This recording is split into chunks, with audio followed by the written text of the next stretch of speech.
ሰላም እንዴት ናችሁ?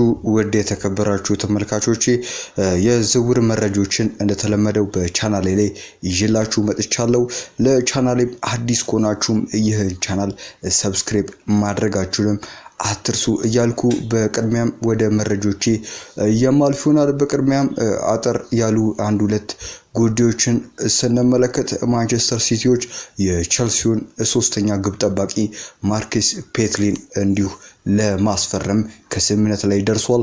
ፔትሊን ለዓለም ክለቦች ዋንጫ ውድድር በማንቸስተር ሲቲ ስብስብ ውስጥም እንዲሁ የሚካተት ይሆናል። ቶማስ ፍራንክ ወደ ቶተንሃም ሆትስፐር መሄዱን ፋብሪዚዮ ሮማኖ አረጋግጦታል። ቶማስ ፍራንክም አውስትራሊያው አንጄ ፖስቴኮግሉን በመተካት አዲሱን የቶተንሃም ሆትስፐር አሰልጣኝ እንዲሁ ይሆናል። ብሬንትፎርዶቹ ከአሰልጣኙ ዝውውር 10 ሚሊዮን ፓውንድ ክፍያም እንደዚሁ ይቀበላሉ። ወደ የክለቦቻችሁ የዝውውር መረጃዎች ደግሞ ስናቀና በቅድሚያም የቼልሲ የዝውውር መረጃዎችን እንዲሁ የምንመለከት ይሆናል። ቀደም ብዬ እንዳነሳሁት ማይክ ፔትሊን ወደ ማንቸስተር ሲቲ ፋብሪዚዮ ሮማኖ መሄዱን እንደዚሁ አረጋግጧል።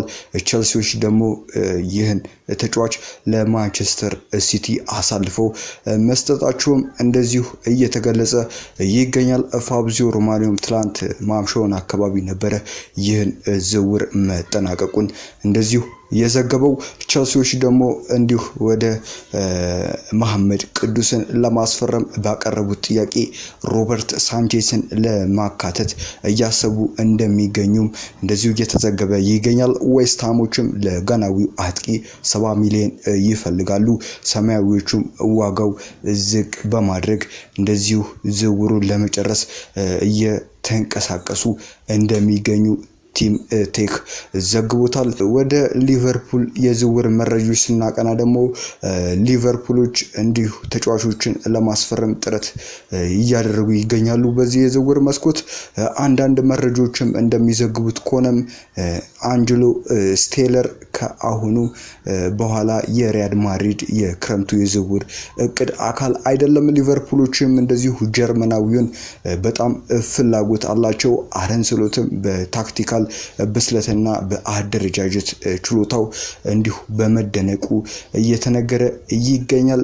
ሊቨርፑሎች ምናልባት ይህን ታዳጊ ተጫዋች በዚህ የዝውውር መስኮት ለማስፈረም ጥረት ያደርጋሉ።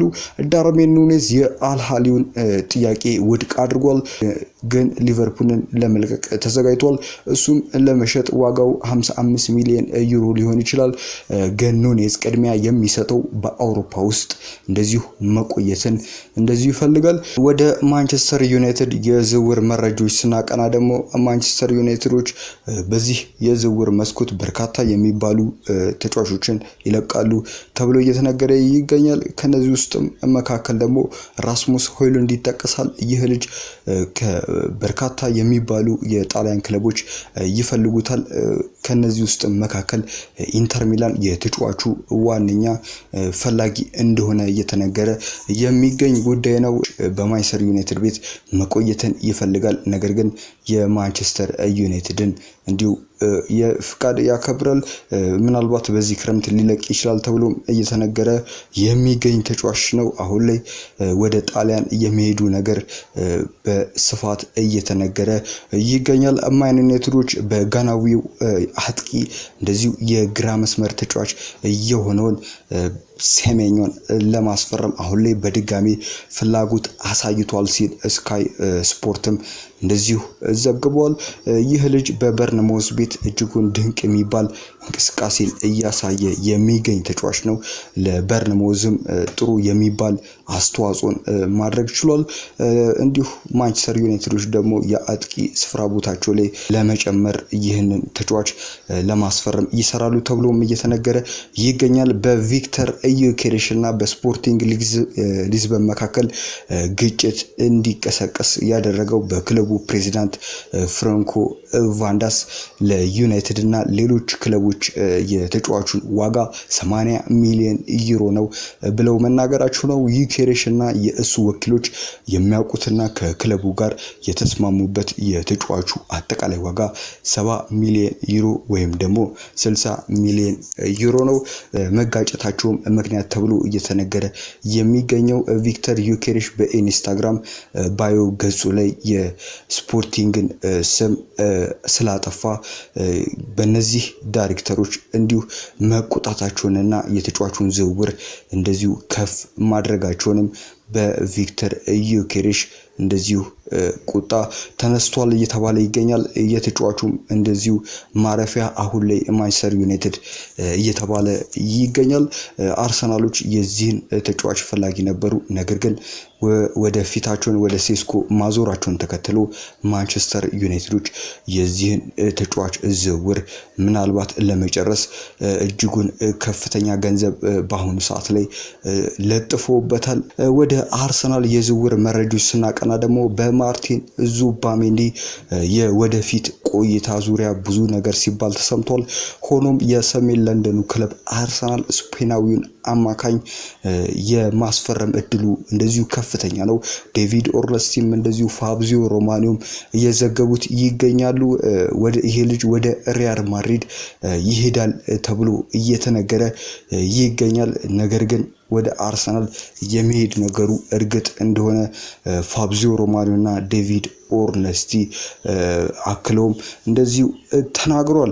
ሮድሪጎ ሌላ ትኩረት ሊሰጠው የሚገባው ሂደት በፕሪሚየር ሊግ ክለቦች በተወካዮች በኩል ጥያቄ አቅርቧል። እንዲሁም አርሰናል ተጫዋቹን በንቃት እየተከታተለ ነው። አርሰናል ተጫዋቹን ያደንቃሉ። እንዲሁም ማጥቃቱ ላይ ብዙ መጨመር የሚችል ነገር እንዳለ ያምናሉ። ነገር ግን ሮድሪጎ ምንም አይነት ውሳኔ ከመወሰኑ በፊት ዣቪ አሎንሶን ማነጋገር ይፈልጋል። ተጫዋቹም የቡድኑ ዋና ሰው መሆን ይሻል። እንዲሁም ደግሞ ከቀኝ ይልቅ በግራ ወይም መሃል መጫወትን ይመርጣል። ለዚህም ደግሞ በሪያል ማድሪድ ያለውን ሁኔታ ካየ በኋላ ወደ ሌሎች ክለቦች የሚሄዱ ነገር ግልጽ ይሆናል ተብሎ እየተነገረ ይገኛል። ከስምምነት መድረስ ከተቻለ በኋላ ፉላሞች ሬስ ኔልሰንን በቋሚ ውል ለማስፈረም እንደዚሁ ፍላጎት ማሳደራቸው እየተነገረ እንደዚሁ ይገኛል። ውድ የተከበራችሁ ተመልካቾች የዝውውር መረጃዎችን በአጭሩም ቢሆን እኔ በረከት አነሳውላችሁ። በሌላ የዝውውር መረጃዎች የምንመጣ ይሆናል። ቸር ቆዩልን።